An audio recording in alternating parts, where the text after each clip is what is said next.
I found a condom in my wife's bag on our honeymoon. We'd been married for exactly 72 hours. And the worst part? It wasn't mine. Then sat down on the hotel bathroom floor. 3 minutes later, she knocked on the door asking if I was ready for dinner. So let me back up. Because you guys need to understand, I was gone for this woman. Like, embarrassingly gone. The kind of gone where your friends start doing the subtle "bro, you good?" check-ins because they can see you turning into someone else and you're too happy to notice. Her name is Priya. And I know, every guy in one of these stories says she was perfect and then spends the next 20 minutes explaining why she wasn't. So I'll skip that part and just say this. I thought she was perfect for me, which is a different, more dangerous thing. We met at a mutual friend's rooftop birthday party. She was standing near the railing in this yellow dress, laughing at something, and I literally stopped mid-sentence in a conversation I was having with someone else. That kind of thing. Movie moment. The kind you spend the rest of your relationship romanticizing even when everything starts going sideways. We dated for 2 years. 2 years of biryani dates, late-night phone calls, meeting each other's parents, the whole production. She was smart, funny, knew how to make me feel like I was the most interesting person in any room. I'm not a complicated guy. I work in logistics. I'm not rich, I'm not flashy, but I'm consistent. I show up. I thought that was enough. We got engaged after year 2, had a 6-month engagement, and by the time the wedding rolled around I had spent, and I have the receipts, literally, because I'm the kind of person who tracks expenses in a spreadsheet. Indian rupee 840,000 of my own savings on this wedding. Not including her family's contribution. Just me. My money. My savings from 5 years of working double shifts and not taking vacations. The wedding was beautiful. Everyone said so. But here's the thing about red flags. They're not always red. Sometimes they're just slightly off color.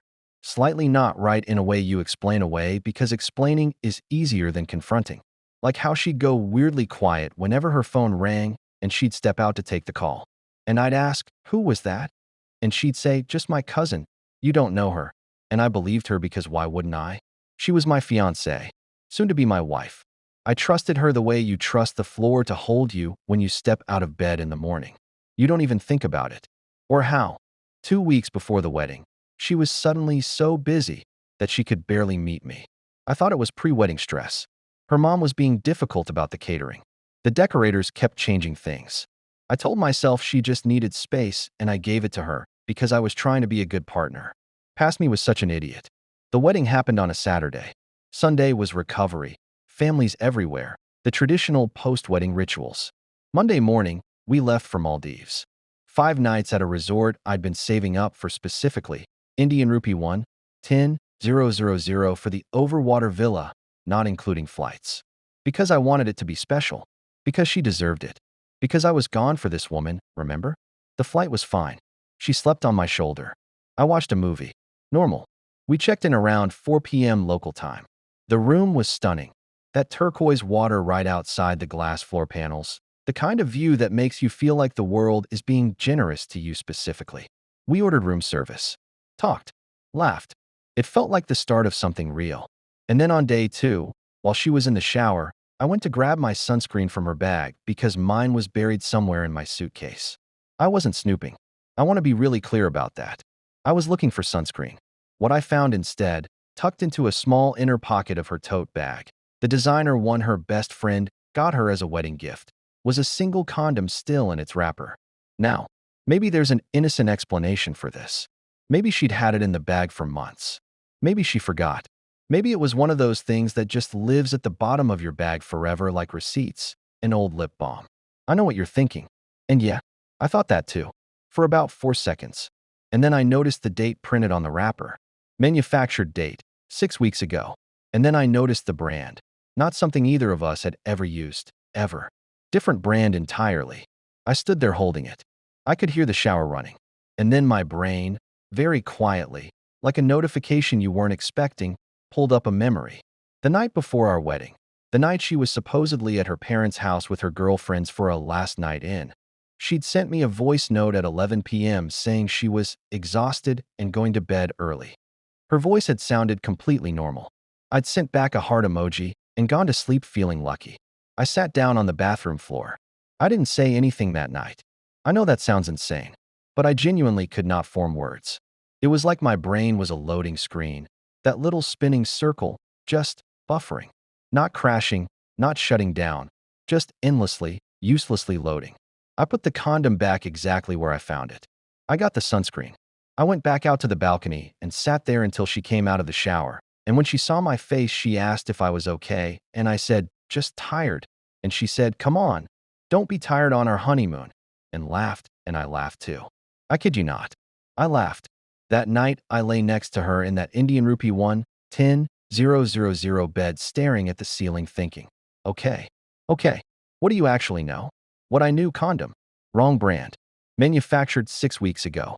Found in her bag that she'd packed herself. What I didn't know, everything else. And that's the thing about betrayal. The not knowing is its own kind of violence.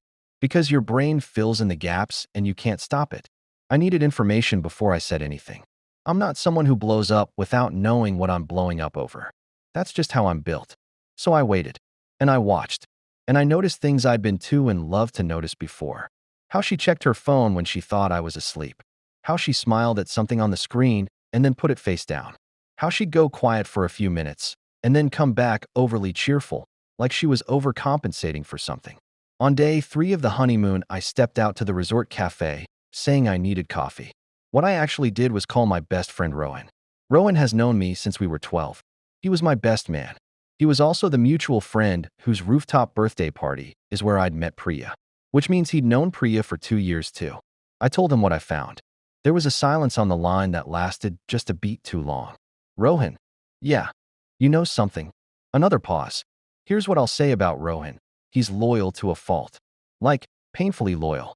The kind of guy who would absolutely keep a secret because he thought it wasn't his place to say something. He'd been wrestling with something for a while. I could hear it in his voice, the way it had a weight to it. And then he made a decision. I could actually feel it happen, even over the phone.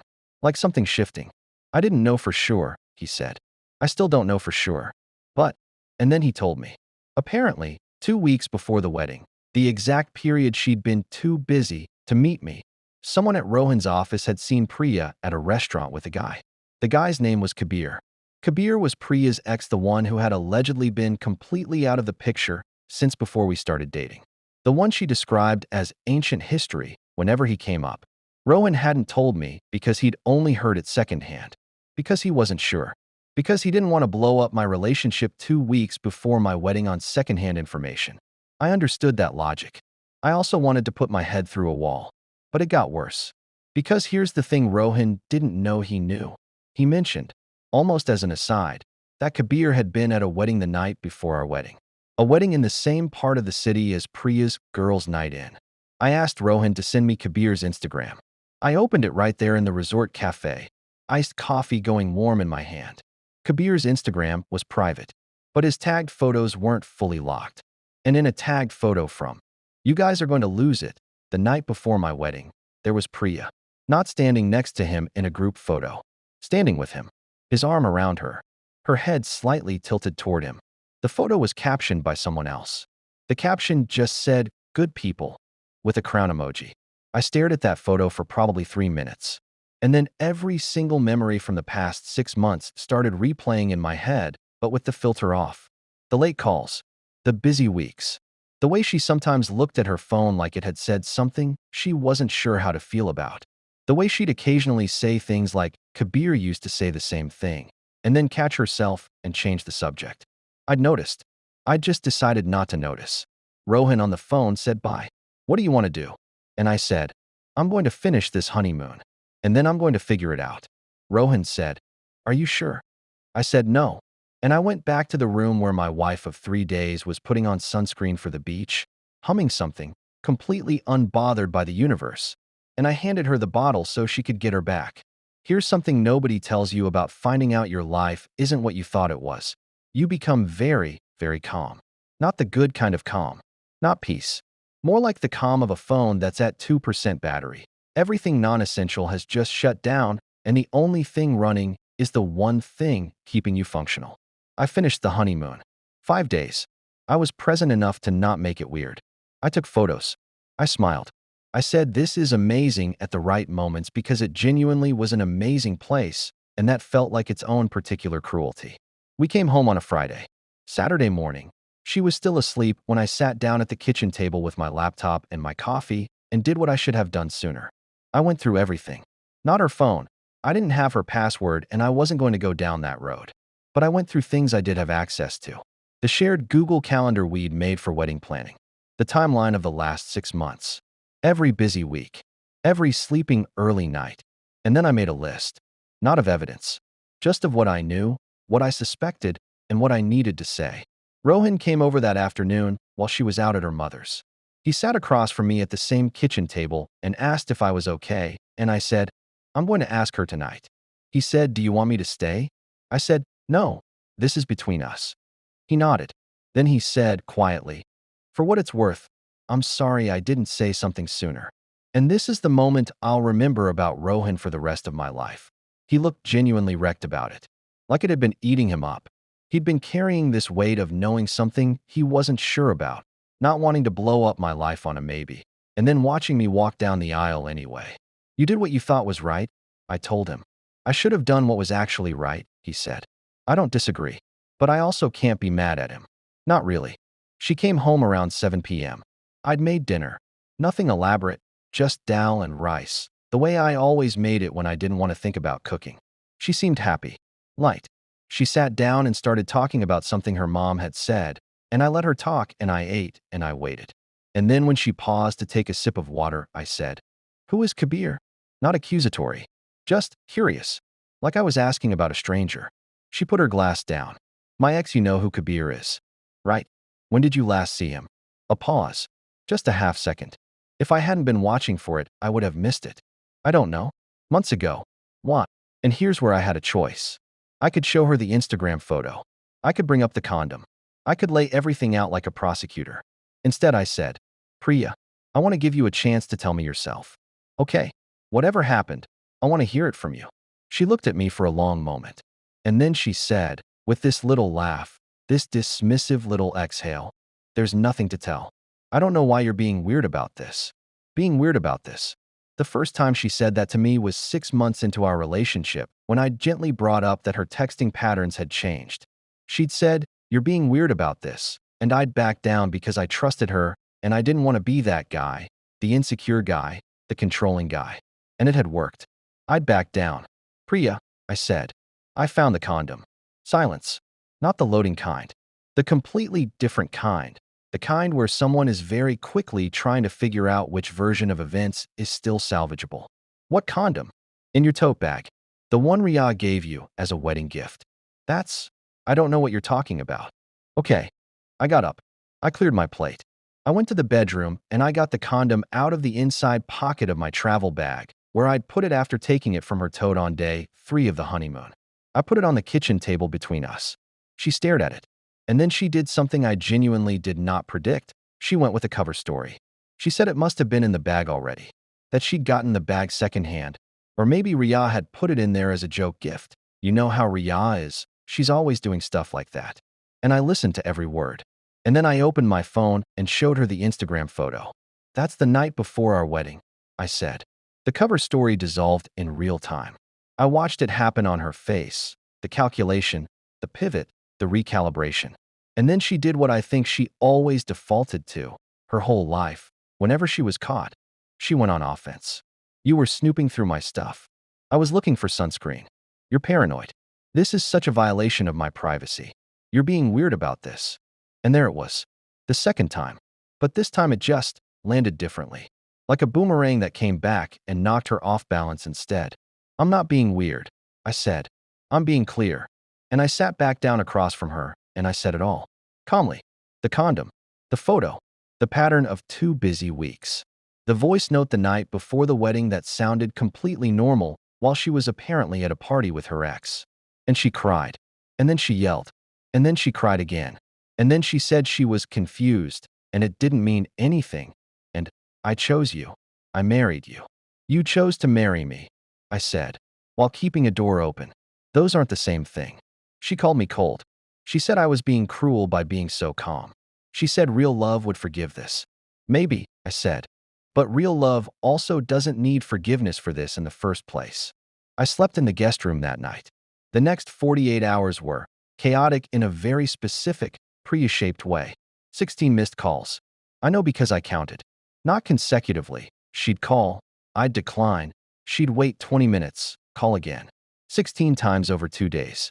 Then came the texts. Not apologies, explanations. Long, winding, self-justifying explanations about how she'd been confused about her feelings, and how Kabir was just part of her past she needed closure with, and how I needed to understand that emotional needs are complicated. I read every single one. I didn't respond to any of them. Then she posted on Instagram. Not about us directly, she's not that obvious, but a string of quotes about being misunderstood and people who can't handle complexity, and my personal favorite, one that said, sometimes the strongest person in the room is the one who loved too deeply. I saw that one and actually laughed out loud for the first time in a week. Like a real laugh. It surprised me. Rohan called. Said he'd seen the posts. Said some of our mutual friends were texting him asking what was going on because Priya seems really upset. And then he said something I didn't expect. Her own sister called me. Priya's older sister, Neha. Neha, apparently, had known about Kabir. Had known Priya was figuring things out in the weeks before the wedding. Had told Priya, multiple times, to come clean to me or call the whole thing off. Priya hadn't listened. Neha called Rohan because she didn't have my number. Rohan passed along the message. Neha was sorry. Neha thought I deserved better. Neha was, in her words, furious at her sister. I did eventually call Neha. It was a strange, quietly devastating conversation. She kept apologizing on behalf of her family. I told her she didn't need to. She said, I know, but I want to. The legal process of undoing a 3-month marriage is expensive and miserable, and I'm not going to pretend otherwise. Between the lawyer and the filing fees and the various formalities, I'm looking at costs I hadn't budgeted for. Practical, unglamorous, just reality.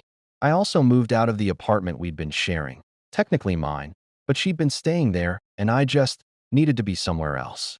I stayed at my parents' house for 6 weeks and ate my mom's cooking and watched bad television and let myself actually fall apart for a little while. I cried exactly once properly. In the shower, 3 days after that kitchen table conversation. The kind of crying that comes from your actual chest, not your eyes. The kind you can't really schedule or predict. I just stood there under the hot water and let it happen, and when it was done, I felt like I'd set down something very heavy. I won't tell you I'm completely fine. That would be a lie and you'd see through it. But I'll tell you what's true. I wake up most mornings now, and the first thing I feel isn't that sick, low-grade dread that was living in my stomach the last few months of our relationship. The one I kept explaining away as stress, as work pressure, as just being tired. My friend's circle sorted itself out the way these things do. Some people picked a side. Most people were just uncomfortable and went quiet. A few people surprised me. A guy I'd known peripherally for years, one of Rohan's college friends named Suraj, texted me out of nowhere saying, "Heard what happened? That's terrible. If you ever want to grab food, I'm around. We've had dinner 3 times now." Turns out he's a good person. I just never had a reason to know that before. The Indian rupee 840,000. I'm not getting it back. That's just a number I have to make peace with as the cost of learning something important about myself. That being consistent and reliable and showing up isn't enough if you're showing up for someone who is already halfway out the door. That's not a comforting lesson. It's just a true one. Priya and Kabir are, from what I understand, not together either. Which I'll admit gave me about 4 seconds of petty satisfaction and then nothing. Because it doesn't matter. Her life isn't something I think about much anymore. And that absence of thinking about it is the truest sign that I'm actually healing. Rohan asked me recently if I'd ever feel ready to date again. I said yeah, but differently. He asked what that meant. I thought about it. I think I used to confuse someone making me feel good with someone being good for me. I said, those aren't always the same thing. He said, that's annoyingly wise. I said, I paid Indian rupee 840,000 for that wisdom, so I'd better use it. He laughed. I laughed. I'm not all the way back. I don't know when all the way back even is. But I'm here, in my own place now, making my own dal and rice, watching bad television when I feel like it, calling Rohan too late at night sometimes just to talk about nothing. I'm not who I was before all this. I'm also not whoever I was trying to be inside that relationship. I'm something in between, still figuring it out. Which is not a perfect ending, but it's an honest one. And right now, after everything, honest feels like more than enough.